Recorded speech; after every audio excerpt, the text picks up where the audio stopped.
Hafizullah. I belong to Ghazi Abdullah Khan Ilmi Markaz. I read in class 6. Today the topic of discussion would be digestive system. आज हमारे बहस का मौजू निज़ाम यानी अज़मे का निज़ाम। सबसे पहले हम लोग इसका डिफिनेशन समझेंगे कि इसके डिफिनेशन में हमें क्या बता रहे हैं, क्या पूछ रहा है। A system which changes the complex form of food in smaller unit called digestive system. वो अमल जिसमें बड़े मुरक्कबात को छोटे टुकड़ों में तब्दील किया जाता है उसे निज़ाम कहते हैं, यानी अज़मे का निज़ाम।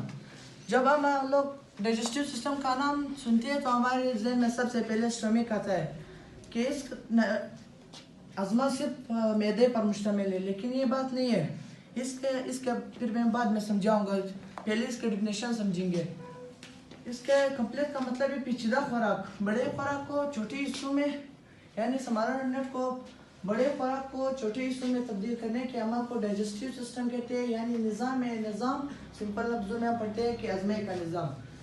ऑर्गन्स, अभी हम लोग इसके ऑर्गन्स समझते हैं। Human digestive system consist of following organ. निज़ाम मुश्तमिल दर्जन मुश्तमिल ऑर्गन्स पर मुश्तमिल है। Buccal cavity, oesophagus, stomach, small intestine, large intestine, anus.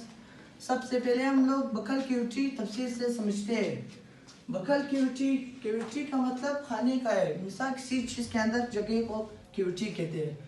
Buccal cavity, the food is taken into buccal cavity through mouth. खुराक के जरिए मुंह के जरिए खुराक बकल कैविटी में दाखिल हो जाती है, और फिर बकल कैविटी में दो चीज़ें अहम किरदार अदा करती है। वो एक ये दांत है, दांत खुराक को टीथ ग्राइंड द फूड, दांत खुराक को छोटे हिस्सों में तब्दील करती है या मिसाल काटती है।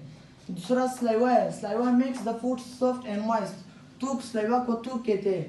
स्लाइवा खुराक को नरम और गीला बनाती है। फिर उसके बाद एक टंग खड़ा हुआ है, मिसाल के तौर ज़बान, वो उसी सॉफ्ट एंड मॉइस्ट खुराक को इसोफेगस की तरफ ले जाता है।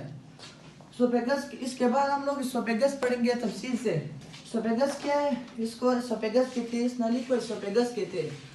Esophagus takes the food from buccal cavity to esophagus इधर buccal cavity में खुला हुआ है, तो खुराक को esophagus स्टमक तक ले जाता है। इसके बाद स्टमक हम लोग तफसील से पढ़ेंगे कि स्टमक क्या है। स्टमक हम लोगों ने इंग्लिश में पढ़ा एक लेटर जे। स्टमक का शेप जे शेप होगा, और स्टमक जे शेप, इस तरह जे शेप होगा। शेप मस्कुलर ऑर्गन्स, और ये मस्कुलर ऑर्गन्स पर मुश्तमिल होगा। मस्कुलर ऑर्गन का मतलब ये मस्कुलर ऑर्गन का हम लोगों ने फंक्शन पढ़ा था कि कॉन्ट्रैक्ट एंड रिलैक्स होता है। कॉन्ट्रैक्ट और रिलैक्स जब ये हो जाए तो ये मोमेंट पैदा करता है। इसका मतलब ये नहीं है कि स्टमक अभी इधर है फिर इधर खड़ा होगा फिर इधर, इसका मतलब ये नहीं।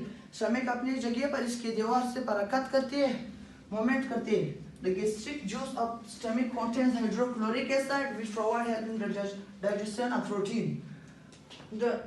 इसमें एक जूस है, उस जूस में हाइड्रोक्लोरिक एसिड है, वो प्रोटीन को हजम बनाने में मदद देती है। जैसे हम लोगों ने पढ़ा था कि सिर्फ स्टमक इधर हम लोगों के हजमे में मदद नहीं देता, ये सारे ऑर्गन्स इस निज़ाम को मुकम्मल करने में मदद देता है। इसके बाद हम लोग दूसरे टॉपिक में